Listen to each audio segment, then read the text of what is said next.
السلام علیکم ورحمۃ اللہ وبرکاتہ۔ جب آپ سے کوئی سوال کرے کہ کیا یہ جو میں کر رہی ہوں یہ حلال ہے، یا کوئی آپ سے یہ سوال کرے کہ کیا یہ جو میں کر رہا ہوں یہ حرام ہے، تو دیکھیے اس پر آپ ان کو موٹیویٹ نہ کریں، اس پر ان کو آپ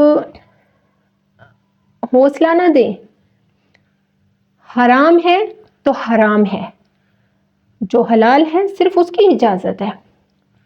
میں نے اکثر لوگوں کو دیکھا ہے، میرے سے کوئی سوال کیا جاتا ہے، کچھ پوچھا جاتا ہے پردے کے حوالے سے، سوشل میڈیا کے حوالے سے، تو یقین کریں گے آپ کے آگے سے جواب ہوتا ہے کہ اسلام اتنا سخت نہیں ہے، ہمارا دین اتنا سخت نہیں ہے۔ مطلب کہ آپ دین کی جو ایک حدیں ہیں وہ آپ کو سخت لگتی ہیں، اتنا مطمئن ہیں آپ اپنے نفس سے کہ آپ کو لگتا ہے کہ یہ جو چیزیں آپ بتا رہی ہیں، یہ جو کنڈیشنز آپ لگا رہی ہیں، حالانکہ وہ کنڈیشن میں نہیں لگا رہی، وہ چیزیں میں نہیں بتا رہی، وہ آپ کے اللہ نے اپنے پیغمبروں کے ذریعے سے اور قرآن پاک کے ذریعے سے آپ تک اور مجھ تک پہنچا دی ہیں۔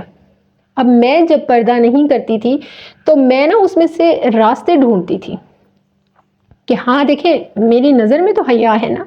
وہ لوگ تھے نا، وہ مختلف طریقوں سے موٹیویٹ کرتے تھے کہ پردہ نہ ہو، آپ کی آنکھوں میں حیا ہونی چاہیے، تو میں نا اس میں اپنے لیے راستے تلاش کرنے کی کوشش کرتی تھی کہ مجھے پردہ نہ کرنا پڑے، بس مجھے کچھ ایسا مل جائے کہ میں شو بھی ہوتی رہوں اور مجھے کوئی یہ بھی نہ کہے کہ آپ مسلمان ہو جو پردہ نہیں کرتی۔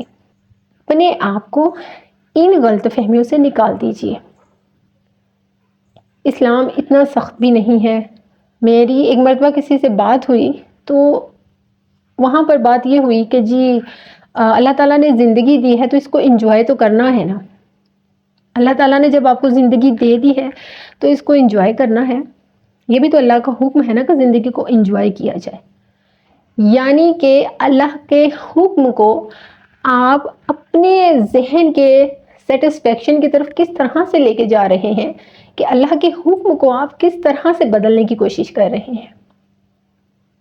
یعنی کہ اس نے اپنے انبیاء کرام کو، اپنے بزرگان دین کو، اپنے اتنے اتنے بڑے نیک بندوں کو دنیا میں وہ اجازت نہیں دی، اور وہ ہمیں وہ اجازتیں دے گا، ہمیں وہ اجازتیں دے گا کہ یہ دنیا میں نے تمہیں دی ہے تو تم انجوائے کر لو۔ آپ مجھے بتائیں کہ آپ کو ایک کمرہ دیا جائے، اس کمرے میں ہر طرح کی آرائش ہو، ہر طرح کا کھانا پینا بھی آپ کو مہیا کیا جائے، مگر اس کمرے کے اندر بند کر دیا جائے آپ کو، حتیٰ کہ آپ واش روم بھی یوز نہ کر سکیں، صرف اس کمرے کے اندر رہیں، تو مجھے آپ بتائیں کچھ ہی عرصے کے بعد آپ کے اس کمرے کی حالت کیا ہوگی؟ حالانکہ آپ کو کھانا بھی وہاں اندر بہترین مل رہا ہوگا، وہاں پر ساری آرائش کی چیزیں بھی موجود ہوں گی، سوائے اس کے کہ آپ واش روم یوز نہیں کر سکیں گے۔ تو اس کمرے کے اندر آپ ہر طرح کی انجوائمنٹ بھی کر رہے ہوں گے، مگر وہاں آپ ہی کی غلاظت بھی اکٹھی ہو رہی ہوگی۔ ذہنوں کو کھول کر تھوڑا سوچئے کہ آپ کن چیزوں کے بارے میں اللہ سے کیا چیزیں مانگ رہے ہیں۔ کئی بار ایسا ہوتا ہے، آپ کیوں کسی کی اصلاح کو اس طرح سے رد کرتے ہیں؟ آپ خود کو کیسے اتنا مطمئن کر سکتے ہیں؟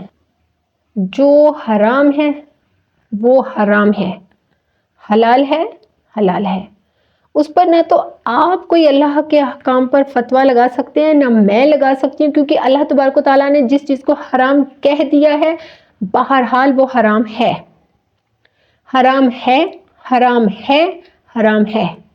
آپ اس پر اپنے آپ کو مطمئن مت کریں، کسی بھی طرح سے مطمئن مت کریں۔ مجھ سے کوئی سوال کرتا ہے تو میری ایک ہی بات ہوتی ہے، یہ حرام ہے۔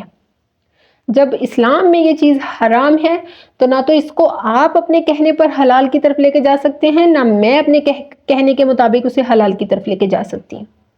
ہاں جو اعمال حلال ہیں، جو عمل حلال ہیں، وہ آپ کے بھی سامنے رکھ دیے گئے، میرے سامنے بھی رکھ دیے گئے۔ روز محشر آپ کے اعمال نامے کھولے جائیں گے، روز محشر آپ کے اعمال ناموں کو کھولا جائے گا، آپ کے اعمال نامے چیک ہوں گے۔ یہ جو آپ اٹھ کر باتیں کرتے ہیں نا، جب آپ کو دین کے متعلق کچھ سمجھایا جائے، بتایا جائے، اور آپ اٹھ کر کہتے ہیں جی آپ دین کے ٹھیکیدار ہیں، آپ دین کے ٹھیکیدار ہیں، دین آپ کی ملکیت ہے، دین اتنا سخت بھی نہیں ہے۔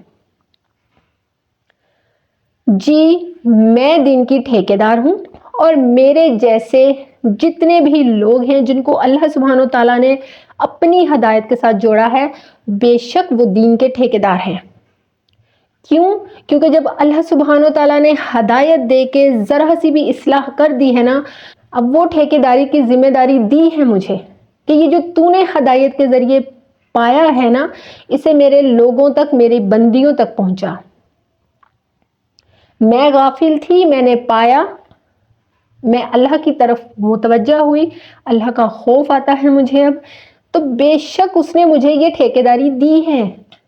میں اپنے علم کو اوپر نہیں لے کے جا سکتی، اللہ سبحانہ وتعالیٰ مجھے میرے علم کے ساتھ قبول نہیں کرے گا، میرا ناقص علم ہے، میں تو صرف اللہ کی ہدایت کی طرف مڑ گئی ہوں۔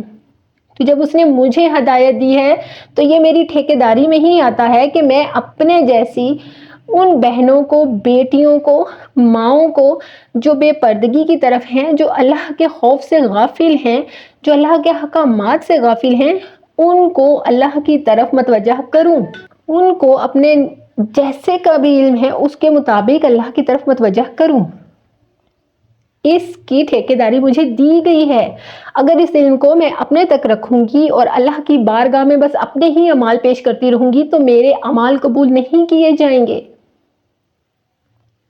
نہیں کیے جائیں گے۔ حقوق العباد اہم ہے، حقوق العباد اہم ہے، اس چیز کو سمجھیے۔